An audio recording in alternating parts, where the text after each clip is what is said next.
क्या आप एक ऐसी दुनिया का कल्पना कर सकते हैं जहां 28 साल बीत चुकी है? क्या इंसानियत ने इस बार वाकई में कोई सबक सीखा है? क्या उम्मीद की चिंगारी फिर से एक भयानक आग बन गई? 28 ईयर्स लेटर की इस पूरी कहानी को जानने के लिए वीडियो के अंत तक बने रहे। ये साल 1993 था। स्कॉटलैंड के छोटे से गाँव में दोपहर चल रही थी। एक छोटे से घर में बैठकर कुछ बच्चे कार्टून देख रहे थे। सभी बच्चे के मासूमियत हवा में गूंज रही थी। इसमें 8 साल का बच्चा था जिमी। इसका नजर टीवी पे टिका हुआ था। बाहर की दुनिया में क्या चल रहा था इसका इसे कोई पता नहीं। ये अपने जिंदगी का खुशनुमा पल जी रहा था। तभी दरवाजा खुला। जिमी की माँ घबराती हुई आई। इसके चेहरे पे खून लगा हुआ था। इसकी आंखें किसी डरावने सपने से फैली हुई थी। डरती हुई धीमी आवाज में बोली, बेटा जिमी, चाहे कुछ भी हो जाए दरवाजे को नहीं खोलना। सभी बच्चे का खुशी एक पल में गायब हो गया। बच्चे को कुछ समझ में नहीं आ रहा था कि आखिर क्या हो रहा है। जिमी खिड़की से झांक करके देखा, बाहर लोग भाग रहे थे। ये देखकर जिमी रोने लगा। उसकी माँ बोली, बेटा तुम्हें किसी भी हालत में जिंदा रहना होगा। सारे ज़ॉम्बी एक साथ दरवाजे को तोड़ने लगा। देखकर जिमी को खिड़की से बाहर निकाला। बोला, बेटा यहाँ से तुम भागते रहना, कहीं भी मत रुकना। जिमी को मालूम है कि थोड़ा ही दूर में एक चर्च है, वहाँ पे फादर रहता है। वो अपनी पूरी ताकत से चर्च की तरफ भागता है। फादर देख करके वो समझता है कि कुछ गलत हो रहा है, लेकिन वो दिलासा देता है कि बेटा सब कुछ ठीक हो जाएगा। फादर उसे क्रॉस दे करके उसे भागने का इशारा करते हैं। फिर फादर सभी ज़ॉम्बियों को अपनी तरफ बुलाने लगा। बोला कि मेरे बच्चे आ जाओ इधर। जेमी पीछे मुड़ करके देखता है। सारे ज़ॉम्बी फादर पे हमला कर देता है। कुछ टाइम बाद फादर उसी लोग के तरह वो भी ज़ॉम्बी बन जाता है। इसी तरह यूरोप में हर जगह ज़ॉम्बी वायरस फैल गया और सभी ज़ॉम्बी बन गया। इंसानों को समझ ही में नहीं आया कि ये वायरस आखिर कहाँ से आया है। ये वायरस को सभी कर्ज कहने लगा। इस सारे ज़ॉम्बी में से एक क्रोधित ज़ॉम्बी था। उसका नाम था अल्फा। कहता है कि वो अल्फा इतनी ताकतवर था कि किसी भी इंसान को एक ही हाथ से वो चीर देता था। कहता है वो सबसे पहला ज़ॉम्बी था। 6 साल बीत चुका है। पूरी दुनिया ज़ॉम्बियों के कब्जे में है। कुछ इंसान एक दूर दराज टापू पे छिप गए अपना जान बचाने के लिए। इस गांव में जिंदगी सादी थी लेकिन सुरक्षित थी। यहाँ के लोगों के लिए यही एक जमीन थी। यहाँ मौत और डर था। हाँ, हमारी कहानी का हीरो है स्पाइक। स्पार्क उसके पिता जेम इस पूरे गाँव के लीडर थे। इस गाँव में जब भी राशन कम पड़ता था ये अकेले ही जा करके बाहर से लाते थे। ये चाहते थे इसका बेटा स्पार्क इसके तरह ही मजबूत बने। स्पार्क भी अपने पिता के तरह बनना चाहता था। दूसरी तरफ स्पार्क अपनी माँ से बहुत प्यार करता था। इसला की तबीयत सही नहीं थी। ये बहुत ही अजीब तरह की हरकत करती थी। कभी कभी इसकी याददाश्त चला जाता था। कभी घंटों तक चिल्लाती थी। गाँव में एक सैम अंकल नाम के आदमी को थोड़ी दवाई की ज्ञान थी। वो भी इसकी माँ की इलाज नहीं कर पाया था। स्पार्क को हमेशा डर था कहीं उसकी माँ को कहीं कुछ हो न जाए। अपने माँ को खोने से बहुत ही डरता था। जवानी का पहला इम्तिहान। आज वो दिन था जो स्पार्क को अपनी बहादुरी साबित करनी है। गांव के नियम के अनुसार हर एक जवान लड़का मुख्य जमीन पर जा करके एक ज़ॉम्बी को मारना होता है। इसके जवानी का पहला इम्तिहान था। गांव के सभी लोग इसको विदा करने के लिए आते हैं। गांव का नियम था गलती से तुम्हें कुछ हो गया या तुम छूट गए या किधरों मारे गए, गांव का किसी भी इंसान तुम्हें बचाने के लिए नहीं जाएगा। पाक ये बात समझ जाता है। जिम अपने बेटे को लेकर के पत्थर के पुल पर आता है। दोपहर का समय है। पुल साफ दिखाई देता है। जिम अपने बेटे को कहता है कि हमारे पास 4 घंटा है वापिस आने के लिए। इसके बाद पानी फिर से बढ़ जाएगा। दोनों बाप बेटे यात्रा शुरू करते हैं। एक घने जंगल में आते हैं। जेम्स एकदम चौकन्ने था। स्पार्क को चुपचाप अशांत धीरे धीरे चलने के लिए कहा।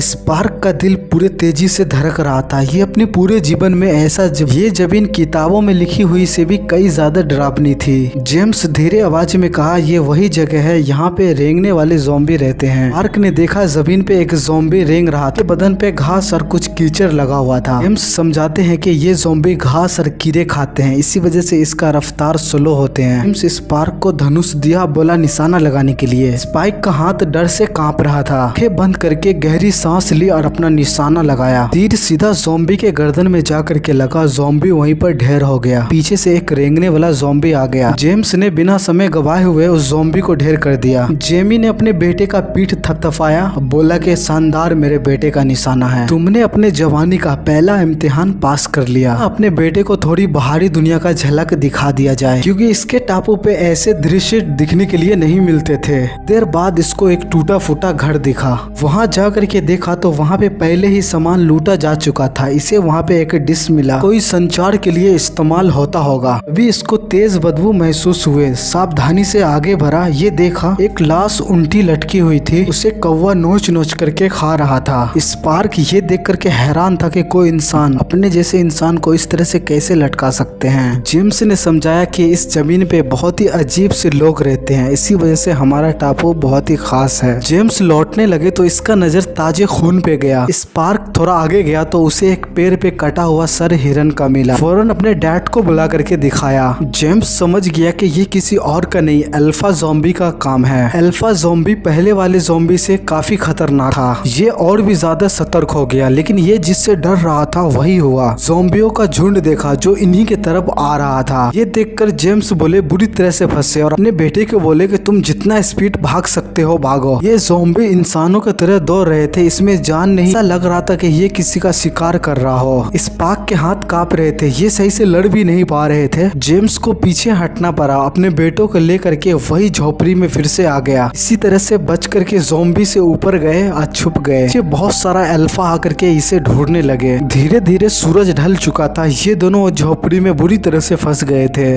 जेम्स अपने बेटे से कहा कि ये ज़ॉम्बी बहुत ही समझदार होते हैं, हमें इंतजार करना होगा, ये खुद ही चले जाएंगे, हम अपने टापू नहीं लौट पाएंगे। नीचे अल्फा था, ज़ॉम्बियों के नीचे से आवाज साफ साफ सुनाई दे रहा था। जेम्स अपने बेटे को धीरे से कहा कि तुम आवाज बिल्कुल मत करना, ज़ॉम्बी समझदार होते हैं, थोड़ा सा ये शोर सुन करके ये अपना शिकार करते हैं। इसका नजर दूर एक टिमटिमाती हुई रोशनी को देखा। अपने डैड से पूछा, डैड ये क्या चीज हो रही है, उधर आग जल रही है। डैड ने इस बात को टाल दिया, बोला कि उधर कोई इंसान होंगे जो आग जला रहे होंगे। तभी जंगल में आग के साथ साथ धुआं भी उठने लगी। ये बात जेम्स को भी नहीं पता था कि उधर आखिर क्या हो रहा है। रात ज्यादा हो गया था, अचानक जमीन हिलने लगी। जंगलियों जानवर का एक झुंड वहाँ से गुजर रहा था। स्पार्क नींद में था, वो सपना देख रहा था कि उसकी माँ डूब रही है। उसकी माँ कह रही है कि बेटा मुझे बचाओ। झोपड़ी गिरने ही वाली थी, तभी जेम्स ने अपने बेटे को उठाया, फौरन बाहर निकाल लिया। जेम्स को डर था कहीं ये आवाज सुन करके अल्फा ज़ॉम्बी यहाँ पे ना आ जाए। सांस लिए हुए तट के ओर दौड़े, लेकिन भाग्य से पूरी तरह से नदी में पानी नहीं उतरे थे। जेम्स ज्यादा इंतजार नहीं कर सकते थे, वो देखा कि पानी धीरे धीरे उतर रहा है। ये अपने बेटे के साथ पानी में तेजी से दौड़ रहे थे, लेकिन इनकी रफ्तार धीमे ही थी। ये दोनों राहत के सांसें लिया क्योंकि इनका पीछा करने वाला कोई भी ज़ॉम्बी नहीं आया। अभी एक झुंड पक्षियों का झपट्टा इसके ऊपर से गुजरा। जेम्स का दिल बैठ गया। ये पीछे मुड़ करके देखा, ज़ॉम्बियों का ग्रुप इसके तरफ दौड़ते हुए आ रहे हैं। जेम्स जोर से अपने बेटे को बोला कि भागो। पानी में इनकी रफ्तार बहुत ही स्लो थी। गार्ड सुरक्षा दे रही थी, इन दोनों का आवाज सुन लेता है। उसके तरफ लाइट दिया गया और एक के तरह एक उस पे हमला किया गया। लास्ट में इस पे अल्फा ज़ॉम्बी हमला करने ही वाले थे। अल्फा ज़ॉम्बी को एक तीर आकर के लगा, वो सीधे नीचे गिरा और मर गया। टापू के नेताओं ने पूरी तरह से पुष्टि की कि जेम्स और स्पार्क संक्रमित नहीं है। तब जा करके इन दोनों को अंदर आने दिया गया। जब स्पार्क ने अपना ट्रायल पूरा कर लिया था, ये पूरे गांव का हीरो बन गया। जेम्स अपने बेटे पे गर्व कर रहा था। स्पार्क के दिमाग में वही रोशनी और आग घूम रही थी। जब गांव में सब पार्टी कर रहा था तो स्पार्क अपने पिता को देखा। इसके पिता एक लड़की के साथ गलत कर रहा था। स्पार्क को बहुत ही ठेस पहुंची, वो सीधा घर लौट आया। स्पार्क की नाना अभी भी जगा हुआ था। आज दिनचर्या के बारे में स्पार्क से बात करना चाहता है। जब स्पार्क ने अपने नाना से जंगल में आग की बात की, धुएं के बात की, नाना का चेहरा सूज गया। बोला शायद वो आग डॉक्टर सिलन ने जलाई होगी। एक टाइम यहाँ का वो मशहूर डॉक्टर हुआ करता था, वो अभी तक जिंदा ही है, मुझे तो लग रहा था वो मर गया। स्पार्क कहा अगर ऐसा है तो फिर मेरे पिता ने डॉक्टर की बात क्यों छुपाई। अगली सुबह स्पार्क ने अपने डैड से सीधा सवाल पूछा, आपने डॉक्टर किल्सन के बारे में मुझे क्यों नहीं बताया? क्या आप माँ का इलाज नहीं कराना चाहते हैं? जेम्स ने अपने में सफाई दी कि वो डॉक्टर पागल है। कुछ साल पहले मैं वहाँ पे गया था, मैंने देखा हजारों लाश को एक साथ बिछाए हुआ था। पता नहीं क्या करने का कोशिश कर रहा था। मुझे देख करके वो हाथ भी हिलाया, लेकिन मैं वहाँ पे रुका नहीं, सीधा मैं घर आ गया। स्पार्क को ऐसा लग रहा था कि इसका डैड जानबूझ करके इसकी माँ का इलाज नहीं करवा रहा है। अगर इसकी माँ अगर मर जाएगी तो ये उस लड़की से शादी कर लेगा। ये सुनकर उसे बहुत ही गुस्सा आया। स्पार्क को एक थप्पड़ लगा दिया। गुस्से से सीधा स्पार्क रोते हुए अपने माँ के पास गया, गले लगा करके रोने लगा। इसे ऐसा लग रहा था कि इसके माँ ही सिर्फ इस दुनिया में है जो इससे सच्चा प्यार करती है। ये तय कर लिया था चाहे कुछ भी हो जाए ये अपने माँ को इस तरह से मरने नहीं देगा। ये उस डॉक्टर के पास लेकर के जाएगा। स्पार्क के गाल पे थप्पड़ इसके मन के आग को और उबाल रहा था। अगली सुबह स्पार्क ने चुपचाप एक झोपड़ी में आग लगा दी और जल्दी गार्ड्स के पास गया। बोला जल्दी जाओ आग बुझाओ, मैं यहाँ निगरानी करता हूँ। इसको गाँव से निकलने का एकमात्र मौका था। स्पार्क अपने माँ को लेकर के चुपके से गाँव से निकल गया।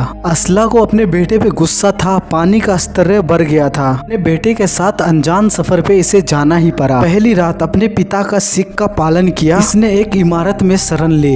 ये अपने माँ को आराम करने के लिए कहा, खुद पहरा देने के लिए चला गया। जैसे ही इसका आंख लगा इसके पास एक ज़ॉम्बी आने लगा रेंगते हुए। आयसला ने उस ज़ॉम्बी को मार दिया और अपने बेटे को बचाया। आज सुबह होते ही ये दोनों रेंगते हुए ज़ॉम्बी को देखा जो किसी ने मार दिया है। आयसला को याद भी नहीं थी कि इसी ने रात को मारी है। ये दोनों वहाँ से आगे बढ़ा। आयसला की हालत और भी ज्यादा खराब हो रही थी। इसके दौरे बार बार आ रहे थे। ये कुछ से कुछ अपने आप ही बात कर रही थी। इसके नाकों से खून आ रहा था। स्पार्क की आंखों में चिंता साफ साफ झलक रहा था। तेल के खेतों से अचानक एक ज़ॉम्बी बाहर आया।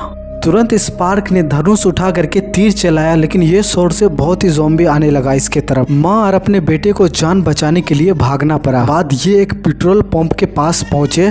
यहाँ पे तो और भी ज्यादा ज़ॉम्बी थे। इसके पीछे ही पड़ गए थे सारे ज़ॉम्बी। ये किसी तरह से स्पार्क एक दरवाजे को खोला और अंदर चला गया। जैसे ही अंदर घुसे अंदर में जोगलिन गैस फैल गए। बहुत सारा ज़ॉम्बी भी इसके पीछे अंदर आ गए। तभी छत का एक खिड़की जैसे हिस्सा खुला। पूरे कमरा आग के लपटों से भर गया। ये किसी तरह से बच गए। एक जवानी सैनिक ने इसको बचाया। उसका नाम एरिक था। एरिक ने बताया वो नीदरलैंड के महामारी से एक टुकड़े का हिस्सा था। तभी इसके नाव पलट गई। एरिक को पता चला कि माँ बेटे डॉक्टर की तलाश में है। इसकी मंजिल ज्यादा दूर नहीं थी। तभी रास्ते में एक ट्रेन के डब्बे से किसी के चीखने का आवाज आई। आयसला उस दोनों को छोड़ करके उस डब्बे की तरफ जाने लगी, जैसे कि इसे पहले से ही कुछ पता हो। ये जैसे ही अंदर पहुंची ये देखी एक ज़ॉम्बी दर्द से छटपटा रही है। ये महिला ज़ॉम्बी है। इसका डिलीवरी होने वाला है। वो महिला ज़ॉम्बी को दिलासा दिलाई और दोनों हाथ में हाथ पकड़ करके बोले पुश करने के लिए। इस तरह से वो महिला ज़ॉम्बी एक प्यारी सी बच्चे को जन्म दी। जब एरिस वहाँ पहुंचा तो वो महिला ज़ॉम्बी को गोली मार दिया। ये बच्चा इन्फेक्टेड नहीं था। एरिक समझ रहा था कि ये बच्चा इन्फेक्टेड है। वो बच्चे को मारना चाह रहा था। तो सीधा उठा करके ऊपर ले गया। तभी दोनों के सामने में उसका सर आकर के नीचे गिरा। वो जो किया था वो कोई और नहीं, इस ज़ॉम्बी का पिता अल्फा था। और अब ये अल्फा अपने बच्चे को लेने के लिए इन दोनों के पीछे पड़ जाते हैं। और तभी एक तीर आकर के उस अल्फा के सीने में लगता है। वो फौरन बेहोश हो जाता है। ये हमला डॉक्टर किल्सन के था। डॉक्टर किल्सन ने बताया कि तीरों को एक खास बेहोश दवा में डुबो करके तैयार किया है। इससे मरने वाले आत्मा को शांति मिल सकती है। स्पार्क ने अपने माँ का इलाज के लिए उससे मदद मांगी। डॉक्टर ने उसके शरीर की और लक्षणों की जाँच की तो सच्चाई सामने आई। एल्सा को कैंसर था। वो पूरे शरीर में फैल चुका था। डॉक्टर ने निराश होकर के बताया ये बीमारी पूरे शरीर के साथ साथ दिमाग में फैला होगा या तो दिमाग से पूरे शरीर में फैला होगा। डॉक्टर ने निराश होकर के कहा कि अब इसके पास ज्यादा समय नहीं बचा है। उसे यकीन नहीं हुआ। उसके बेटे के आंख से आंसू बहने लगा। आयसला अपने बेटे के पास आई और उसको गले लगा ली। बताई तुम इस बच्चे के साथ गांव लौट जाना और अच्छे से रहना। बहुत ही ज्यादा रो रहा था वो। विल्सन डॉक्टर से कहता कि कोई तो उपाय होगा, इसका इलाज तो होगा, बस कैसो भी करके मेरी माँ को सही कर दो। आयसला नहीं चाहती थी कि इसे और ज्यादा दर्द सहना पड़े। इसी वजह से डॉक्टर किल्सन को मुक्ति देने के लिए कहा। डॉक्टर किल्सन स्पार्क की तरफ एक तीर कमांड छोड़ा, जिससे स्पार्क का पूरे शरीर फ्रीज हो गया। सिर्फ उसके आंखें से देख सकता था और सुन सकता था। तभी डॉक्टर आयसला को यहाँ से लेकर के गया और आयसला को मुक्ति दे दिया। वो डॉक्टर लौटा लेकिन आयसला के सर के कंकाल के साथ लौटा। डॉक्टर विल्सन उसकी माँ का सर का कंकाल उसके हाथों में दिया। वो अपने माँ का सर का कंकाल लेकर बहुत सारे हजारों करोड़ सर के कंकाल के ऊपर चढ़ करके सबसे ऊपर अपने माँ के कंकाल को रख दिया। डॉक्टर विल्सन ने यहाँ पे बहुत सारे सर के हड्डियों का खोपड़ी का महल बना रखा था। वो चाहता था कि उसकी माँ को सबसे अच्छे और सबसे ऊंचे जगह पे विदाई मिले ताकि इसकी माँ की आत्मा को शांति मिले। तभी ये ऊपर से देखता है कि इसके तरफ बहुत सारा अल्फा ज़ॉम्बी इसके तरफ आ रहा है। जल्दी से डॉक्टर विल्सन उसके साथ तहखाने में छुप गया। इस बार अल्फा और भी ज्यादा चालाक हो गया। वो जमीन के नीचे से आकर के डॉक्टर को पकड़ लिया। जल्दी से स्पाइक डॉक्टर के जेब से वही बेहोश करने वाले इंजेक्शन इंजेक्शन निकाला, वो अल्फा के हाथ में घुसा दिया। अल्फा वहीं पे बेहोश हो गया। डॉक्टर सुकून का सांस लिया, बोला कि अब समय आ गया कि इस बच्चे के साथ हमें निकलना चाहिए। स्पाइक उस बच्चे को टोकरी में रखा, अपने टापू पे ले गया। वो खुद नहीं गया, एक खत के साथ बच्चे को छोड़ करके वहाँ से चला गया। जब उसके डैड को मालूम चला, तेजी से बाहर निकला, जोर जोर से चिल्लाने लगा, तुम कहाँ हो, वापस आओ। लेकिन वो जा चुका था, वो योद्धा बन चुका था। कई सारे ज़ॉम्बी से अब ये अकेला ही लड़ सकता है। अगर ये वीडियो आपको अच्छा लगा हो तो वीडियो को लाइक और शेयर करना ना भूलिए। हम मिलते हैं अगली फिल्म जबरदस्त के साथ। हॉलीवुड सिनेमा स्क्रीन को सब्सक्राइब कर दीजिए।